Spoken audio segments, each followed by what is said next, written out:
जय माता दी। माँ भगवती की कृपा सदा आप सभी पर बनी रहे। माता धूमावती 10 महाविद्याओं में से 7वीं महाविद्या है। कहते हैं कि महाविद्या धूमावती का कोई स्वामी नहीं है, इसलिए इन्हें विधवा माता कहा गया है। माँ धूमावती महाशक्ति स्वयं नियंत्रण है। ऋग्वेद में रात्रि सूक्त में इन्हें सूत कहा गया है, अर्थात यह सुख पूर्वक तारने योग्य हैं। सृष्टि कला की देवी होने के कारण इन्हें कला प्रिय भी कहा जाता है। देवी का मुख्य अस्त्र है सूप, जिसमें यह समस्त विश्व को समेटकर महाप्रलय कर देती हैं। इन्हें अभाव और संकट को दूर करने वाली महाविद्या कहा गया है। महाविद्या धूमावती की साधना करने से पहले कुछ जरूरी नियमों को जान लेना चाहिए, जैसे कि सुहागिन महिला को इनकी पूजा नहीं करनी चाहिए। जो भी महिलाएं गुप्त नवरात्रि के व्रत रख रही हैं, उन्हें आज के दिन इनका केवल मन से ध्यान कर महाविद्या से क्षमा प्रार्थना कर लेनी चाहिए और अपने घर में सुख शांति की कामना करनी चाहिए। इनकी पूजा गोधूली बेला में करने से बहुत जल्दी मनोकामना पूरी होती है। तो गोधूली बेला आज शाम 7:09 से 7:31 तक रहेगी। महाविद्या के प्राकट्य में 2 कथाएं प्रचलित हैं। पहली कथा के अनुसार जब देवी सती ने पिता के यज्ञ में स्वेच्छा से स्वयं को जलाकर भस्म कर दिया, तो उनके जलते हुए शरीर से जो धुआं निकला, उससे महाविद्या धूमावती का जन्म हुआ। इसलिए वे हमेशा उदास रहती हैं। यानी कि महाविद्या धूमावती धुएं के रूप में देवी सती का भौतिक स्वरूप है।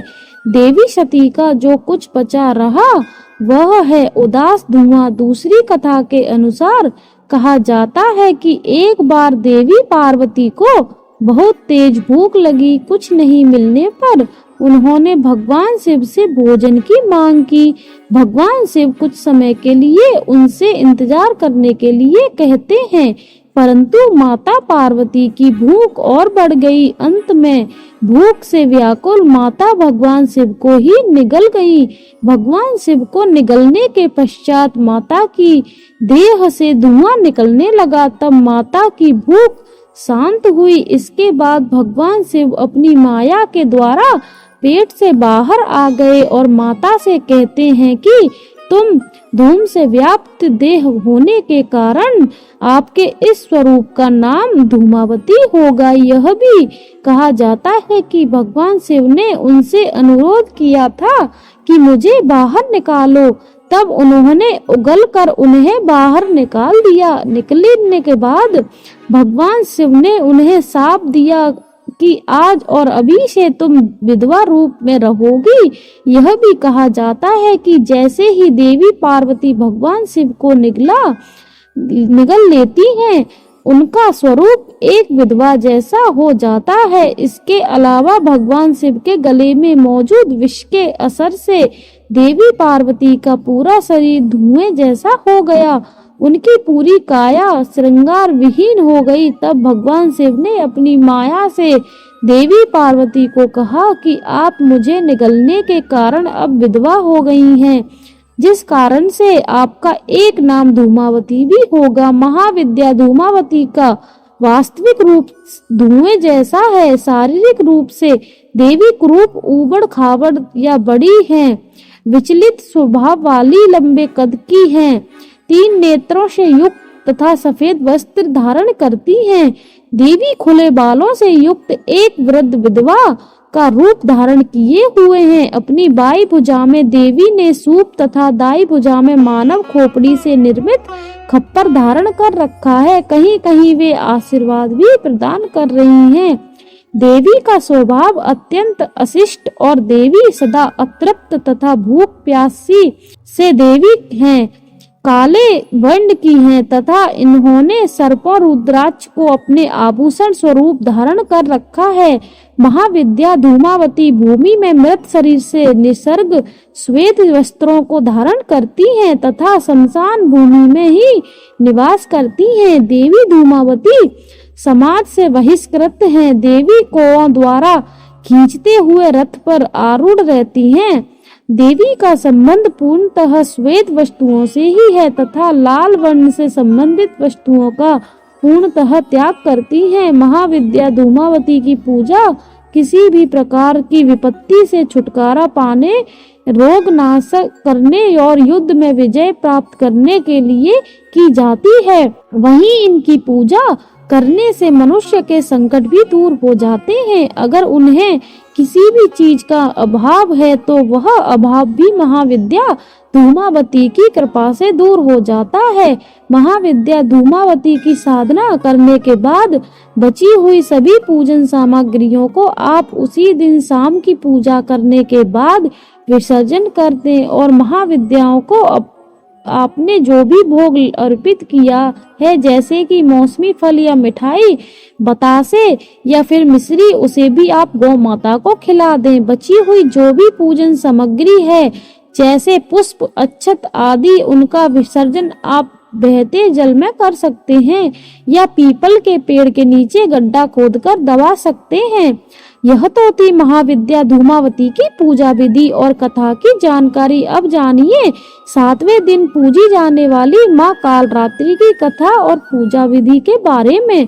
माँ कालरात्रि की 4 भुजाएं हैं। ऊपर की दाहिनी भुजा में माँ भक्तों को वर प्रदान करती हैं। निचली दाई भुजा में अभय देती हैं, जबकि बाई भुजाओं में माँ खड्ग और कटीला मूसल धारण करती हैं। माँ कालरात्रि के केस खुले हुए हैं और गले में बिजली की माला शोभा पा रही है। ऐसा लगता है माँ बिजली चमक रही हो। क्रोध में माँ की नासिका से अग्नि की ज्वाला निकलती रहती है। माँ कालरात्रि गर्दभ यानी गधे की सवारी करती हैं।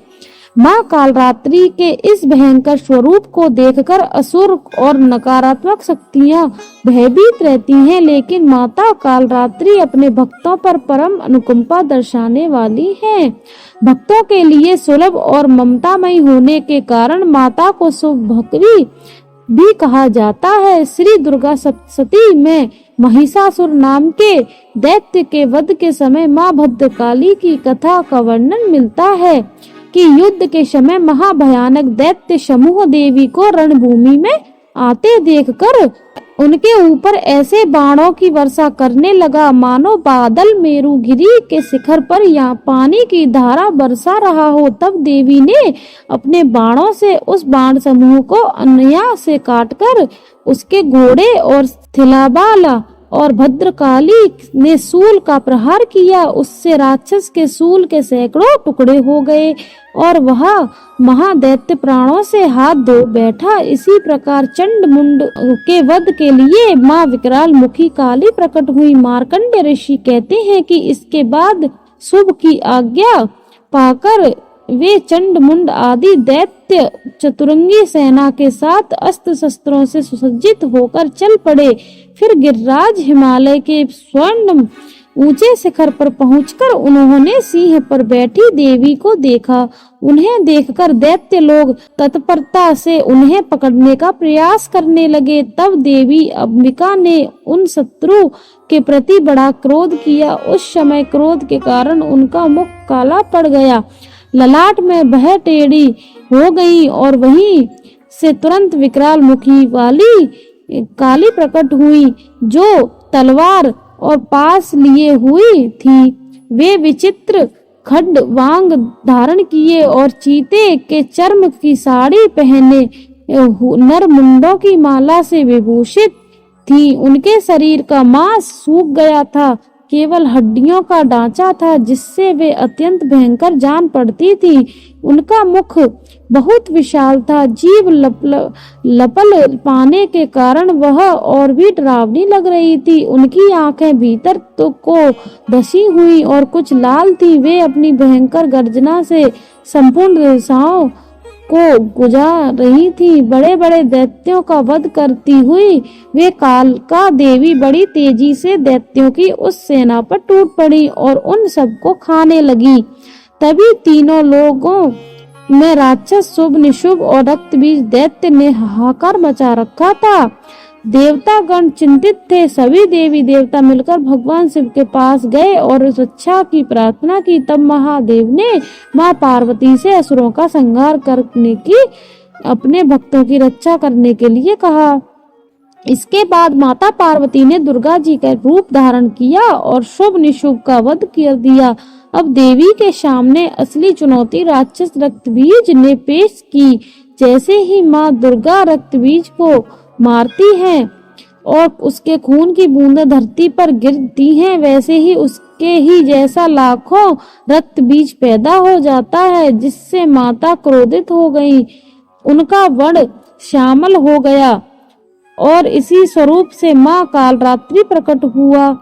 दैत्य रक्तबीज एक ऐसा दानव था जिसे यह वरदान मिला हुआ था कि जब जब उसके रक्त की एक बूंद भी धरती पर गिरेगी, तब हर बूंद से एक नया रक्त बीज भी जन्म ले लेगा, जो कि रूप और शक्ति में उसी के समान होगा। ऐसे में माँ काली रक्त बीज की गर्दन काटकर उसे खप्पर में रख लिया, ताकि रक्त की बूंदें नीचे न गिरें, और उसका सारा खून पी गई। और इस प्रकार देवी रक्त बीज की एक भी रक्त की बूंद धरती पर नहीं गिरने दी। रक्त बीज दैत्य के रक्त से उत्पन्न हुए जितने भी रक्त बीज थे, वे सब माँ की जिह्वा पर उत्पन्न होते गए और माँ उन सबको भक्षण करती गई। उस प्रकार रक्त बीज दैत्य शक्तिहीन हो गया और फिर माँ काली ने रक्त बीज का वध कर दिया। इस प्रकार माँ काली सदैव अपने भक्तों की रक्षा कर के लिए तत्पर रहती हैं। प्रेम से बोलिए माँ कालरात्रि की जय। अब सुनिए महिषासुर मर्दिनी स्तोत्र का हिंदी अनुवाद। हे हिमालय राज की पुत्री, हे गिरिजा देवी, विश्व को आनंदित करने वाली देवी, नदी गणों द्वारा पूजित गिरी श्रेष्ठ विंध्याचल के शिखर पर निवास करने वाली देवी, अपनी लीला से भगवान श्री विष्णु को प्रसन्न करने वाली, इंद्र देवों के द्वारा नमस्कृत्य भगवान नीलकंठ की पत्नी, विश्व में विशाल कुटुंब वाली और विश्व को संपन्नता देने वाली है, महिषासुर का मर्दन करने वाली भगवती, अपने बालों की लता से आकर्षित करने वाली पर्वत की पुत्री, आपकी जय हो जय हो जय हो। देवों को वरदान देने वाली, दुर्धरा और दुर्मुख असुरों को मारने वाली और स्वयं में ही हर्षित रहने वाली, तीनों लोकों का पोषण करने वाली, शंकर जी को संतुष्ट करने वाली, पापों को हरने वाली और घोर गर्जना करने वाली, दानवों पर क्रोध करने वाली, अहंकार हो के घमंड को सुखा देने वाली, समुद्र की पुत्री है, महिषासुर का मर्दन करने वाली, अपने बालों की लता से आकर्षित करने वाली पर्वत की पुत्री, आपकी जय हो जय हो जय हो। हे जगत माता, हे मेरी माँ, प्रेम से कदम के वन में वास करने वाली, हास्य भाव में रहने वाली, हिमालय के शिखर पर स्थित अपने भवन में विराजित, मधु की तरह मधुर मधु कैटभ का मद नष्ट करने वाली, महिषासुर को विदीर्ण करने वाली, सदा युक्त युद्ध में लिप्त रहने वाली, हे महिषासुर का मर्दन करने वाली, अपने बालों की लता से आकर्षित करने वाली पर्वत की पुत्री, आपकी जय हो जय हो जय हो। शत्रुओं के हाथियों की सूंड काटने वाली और शत्रुओं के हाथियों के सर अलग अलग टुकड़े कर देता है, अपनी भुजा के अस्त्रों से चंड और मुंड के शीश काटने वाली है, महिषासुर का मर्दन करने वाली, अपने बालों की लता से आकर्षित करने वाली पर्वत की पुत्री, आपकी जय हो जय हो जय हो। रण में मदन शत्रुओं का वध करने वाली, अजर अविनाशी शक्तियां धारण करने वाली, प्रमित नाथ अर्थात शिवजी की चतुराई जानकर उन्हें अपना दूत बनाने वाली, दुर्मति और बुरे विचार वाले दानव के दूत के प्रस्ताव का अंत करने वाली, हे महिषासुर का मर्दन करने वाली, अपने बालों की लता से आकर्षित करने वाली पर्वत की पुत्री, आपकी जय हो जय हो जय हो।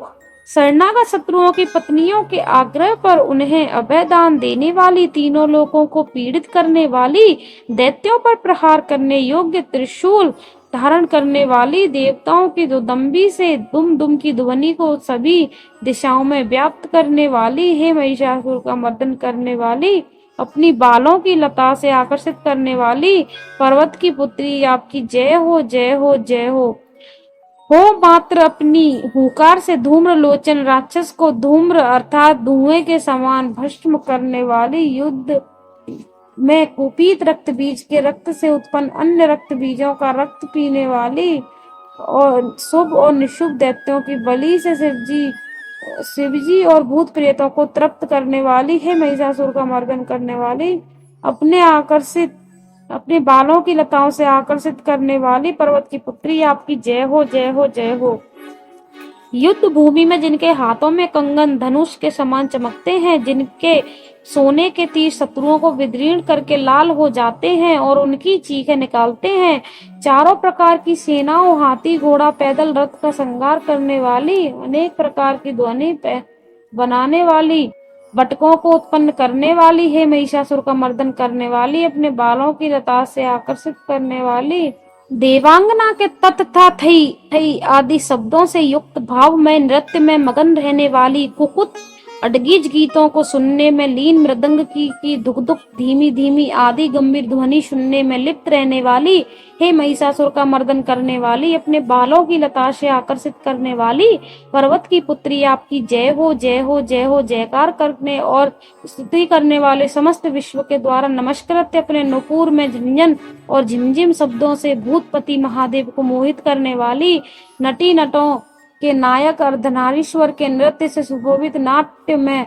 तल्लीन रहने वाली है, महिषासुर का मर्दन करने वाली, अपने बालों की लता से आकर्षित करने वाली, पर्वत की पुत्री, आपकी जय हो जय हो जय हो। आकर्षक कांति के साथ अति सुंदर मन से युक्त और रात्रि के आश्रय अर्थात चंद्रदेव की आभा को अपने चेहरे की सुंदरता से फीका करने वाली, काले भंवरों के समान सुंदर नेत्रों वाली है, महिषासुर का मर्दन करने वाली, अपने बालों की लता से आकर्षित करने वाली, पर्वत की पुत्री, आपकी जय हो जय हो जय हो। महायोद्धाओं से युद्ध में चमेली के पुष्पों की तरह कोमल स्त्रियों के साथ रहने वाली तथा चमेली की लताओं की तरह कोमल भील स्त्रियों से जो झिंगुर के झुंड की तरह घिरी हुई है, चेहरे पर उल्लास से उत्पन्न उषा काल के सूर्य और खिले हुए लाल पुष्प के समान मुस्कान वाली, हे महिषासुर का मर्दन करने वाली, अपने बालों की लता से आकर्षित करने वाली, पर्वत की पुत्री, आपकी जय हो जय हो जय हो।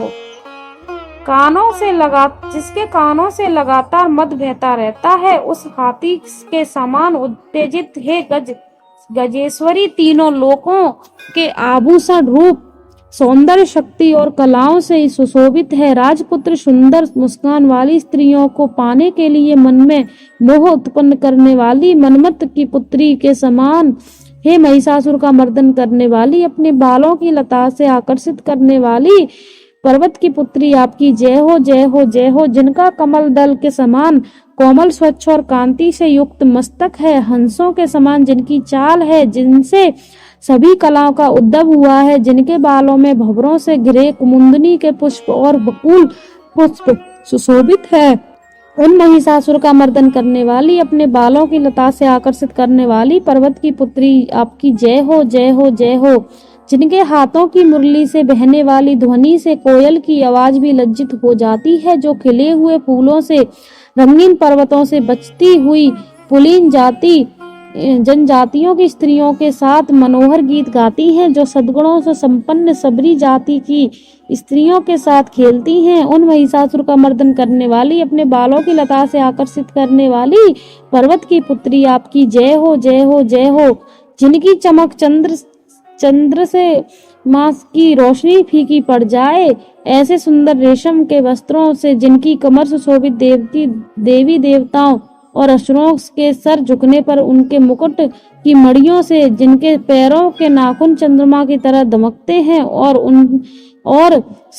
जैसे सोने के पर्वतों पर विजय पाकर कोई हाथी मदोमत हो जाता है, वैसे ही देवी के उरोज कलश की तरह प्रतीत होते हैं, ऐसी है महिषासुर का मर्दन करने वाली, अपने बालों की लता से आकर्षित करने वाली, पर्वत की पुत्री, आपकी जय हो जय हो जय हो। सहस्त्र दैत्यों के सहस्त्र हाथों से सहस्त्र युद्ध जीतने वाली और सहस्त्र हाथों से पूजित सुर तारक उत्पन्न करने वाली, उसका तारकासुर के साथ युद्ध कराने वाली, राजा शरत और समाधि नामक वैश्य की भक्ति के से समान रूप से संतुष्ट होने वाली है, महिषासुर का मर्दन करने वाली, बालों की लता से आकर्षित करने वाली पर्वत की पुत्री, आपकी जय हो, जय हो, जय हो। जो भी आपके दयामय पद कमलों की सेवा करता है, हे कमले, वह व्यक्ति कमल निवास कैसे बना न रहे। सिवे आपके पदम कमल ही परम पद हैं, उनका ध्यान करने पर भी मैं कैसे नहीं पाऊंगा। मसूर है, मसूर का मर्दन करने वाली, अपनी बालों की लता से आकर्षित करने वाली पर्वत की पुत्री, आपकी जय हो, जय हो, जय हो। सोने के समान चमकते हुए नदी के जल से जो आपके रंग भवन में छिड़काव करेगा, वह इंद्राणी के वक्ष से आलिंगन होने वाले इंद्र के समान सूखा चरणों की शरण लेता हूँ। हे महिषासुर का मर्दन करने वाली, बालों की लता से आकर्षित करने वाली पर्वत की पुत्री, आपकी जय हो, जय हो, जय हो। आपका निर्मल चंद्र समान मुख चंद्रमा का निवास है, जो सभी अशुद्धियों को दूर कर देता है। नहीं तो क्यों मेरा मन इंद्रपुरी की सुंदर स्त्रियों से विमुख हो गया है। मेरे मन के अनुसार आपकी कृपा के बिना शिव नाम के धन की प्राप्ति कैसे संभव हो सकती है। हे महिषासुर का मर्दन करने वाली, अपनी बालों की लताओं से आकर्षित करने वाली पर्वत की पुत्री, आपकी जय हो, जय हो, जय हो। हे दीनों पर दया करने वाली उमा, मुझ पर भी दया कर ही दो। हे जगत जननी, जैसे आप दया की वर्षा करती हैं, वैसे ही तीरों की भी वर्षा करती हो, इसलिए इस समय जैसा आपको उचित लगे वैसा करो। मेरे पाप और ताप दूर कर दो। हे महिषासुर का मर्दन करने वाली, अपनी बालों की लता से आकर्षित करने वाली पर्वत की पुत्री, आपकी जय हो, जय हो, जय हो। जय माता दी। यह थी आज की वीडियो। उम्मीद है आपको पसंद आई होगी।